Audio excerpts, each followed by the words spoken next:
Hey, Steve with Trimble and the Building Point teams. Today, we're going to show you a very exciting new update to do your daily layout summary reports all through Connect. So please review the first couple videos on how you can manually save a TFLX or layout project back to Connect, use a thumb drive, or use Connect Sync if you want to automatically update it. Once that data has been pushed to Connect, a couple things you're going to want to do is make sure that your projects are in your project on Connect is in the units you want.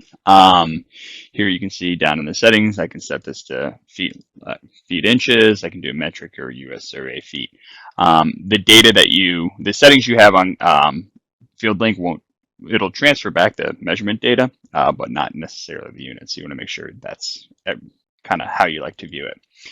Once you're in here, you'll have a points folder if you saved it through FieldLink, models for all the various types of models, and exports, and a couple of settings files as well too.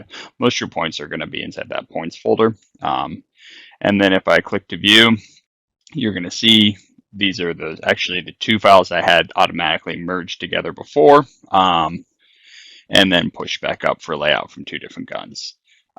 Now, to get my daily layout report automatically created, I'm going to need a business premium account. With that business premium account for 25 bucks a month, I have this attribute called data table. I also have the ability to set statusing and use the organizer as well too. So statusing is nice because it'll allow you to manually check what has been installed, but the data table is what's going to allow you to do actual daily layout reports. So here, these are kind of previous columns I've already set up. We're going to take that off and actually start from the beginning. So by selecting here, these are kind of what have been defaulted within the table. I can create my own staked information by going to columns.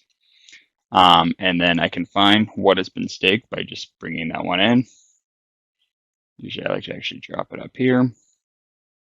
And then I have various things. I have point ID, which I like to drop in, measure date, so I know the progress of when this was done. And then as I move down here, you can say measurement or measured XY or the as-built location along with designed XY. I also have XY or horizontal offset and vertical offset, which I'll keep in here too.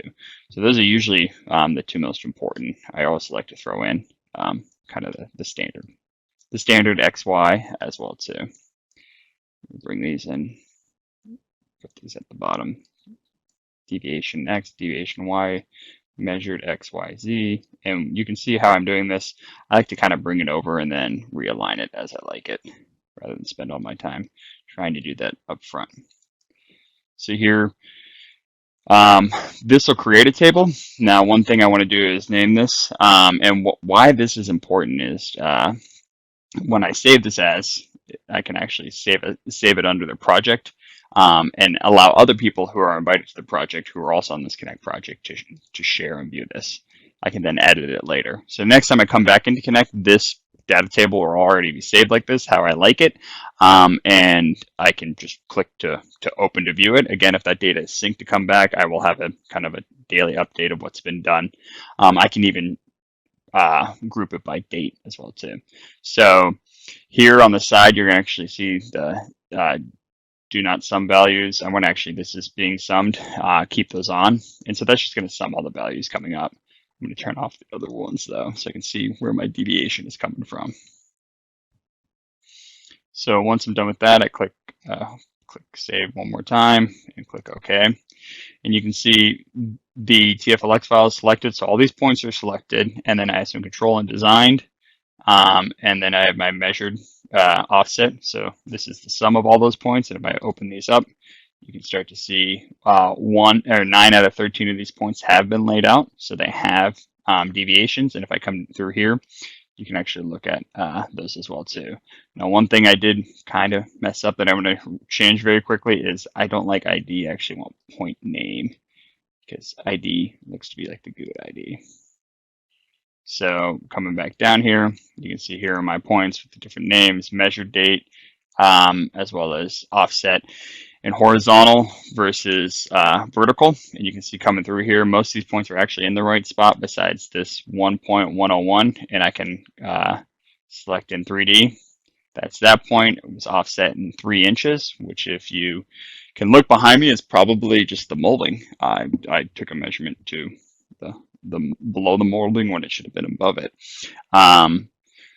So again, if I wanted to share this, I would just essentially anyone on the project can come through and open up this staged report. I can also export this as a CSV. I can keep it smaller by using the current groups or don't group the data, and then export this CSV, which if I open up here, you'll see has all that information again. So I probably want to change just a little bit how I would like to see it and add just a naming kind of title setting. So again, please reach out to your nearest building point representative to see how to get this set up so you can actually have a live view into the field of what's happening and then have that as-built information data transferred back to Connect so that you can update that project and change anything that's needed and communicate it. Thanks and stay tuned, and please look at the other playlist videos for this as we continue to improve the project and workflow. We'll come out with new videos as well too. Thanks. So one more thing to add, as far as what you're seeing here with the red and green check marks, that is actually related to your layout tolerances that you have set within FieldLink for that specific layout job. So how I can get there is if I look at my FieldLink office, that's actually underneath my measured settings, and these tolerances set that. So pretty poor horizontal tolerance as far as being within 1 inch and vertical tolerance of being with 1 inch. Is how I end up with only 1 point there, being outside of that that tolerance, and it's based on that vertical elevation. But obviously, I can set that 1/8 inch, 16 inch, whatever accuracy is needed. So thanks, and again, please look out for more.